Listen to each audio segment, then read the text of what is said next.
નમસ્કાર, GS news 24/7 માં આપનું સ્વાગત છે। હવે જોઈએ આજના સમાચાર।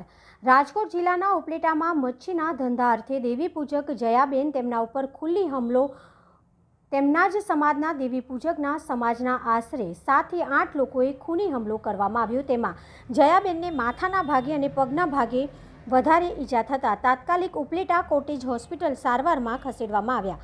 ત્યારબાદ તેમની તબિયત વધુ બગડતા ત્યાંથી તેમને જૂનાગઢ રિફર કરવામાં આવ્યા। મળતી માહિતી મુજબ જયાબેન દેવી પૂજક મચ્છીના ધંધામાં ઘણા વર્ષોથી હોય તેમના ઉપર ખાર રાખી દેવી પૂજક મોહનભાઈ, મુરજીભાઈ તથા અન્ય 7 થી 8 વ્યક્તિઓ ખૂની હુમલો કરવામાં આવ્યો।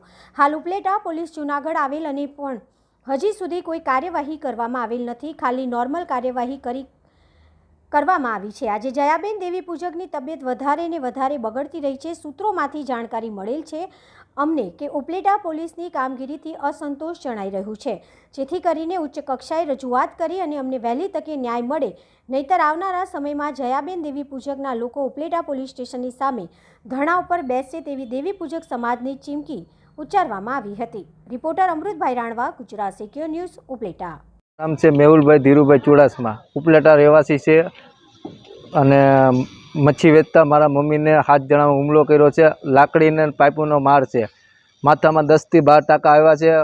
ઉપલેટા સરકારી દવાખાને દાખલ કર્યા હતા। આ 2 સાહેબ આવીને અરજી લખી ગયા છે અને એ લોકોએ અરજી એવી રીતે લખી નોર્મલ છે અને અહીંયા અમે તાત્કાલિક સારવાર કરવા માટે જૂનાગઢ છીએ, તાત્કાલિક સારવાર કરવા માટે જૂનાગઢ દાખલ કર્યા છીએ અને કેસ એવો છે કે મારા મમ્મીને એમ કહે છે કે અહીંથી રાજકોટ લઈ જાઓ। તારા મમ્મીને મારવામાં કોણ કોણ હતું? મારા મમ્મીને મારવામાં 7 જણા હતા।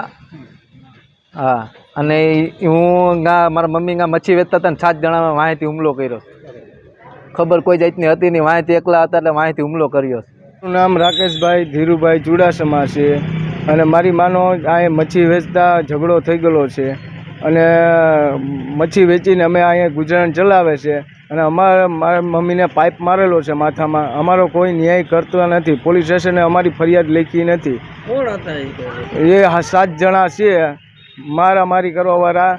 એમાં અમે કોઈ અહીંયા હતા નહીં। મારી મમ્મી એકલા હતા અહીંયા। કોઈ આમાં ધ્યાન દેતું નથી। પોલીસ સ્ટેશન કે આમાં કોઈ અમે સરકારી દવાખાને ગયા હતા ઉપલેટામાં, મારી મમ્મીને સંભાળ્યા નથી। અમે જૂનાગઢ દાખલ કર્યા છે મારી મમ્મીને।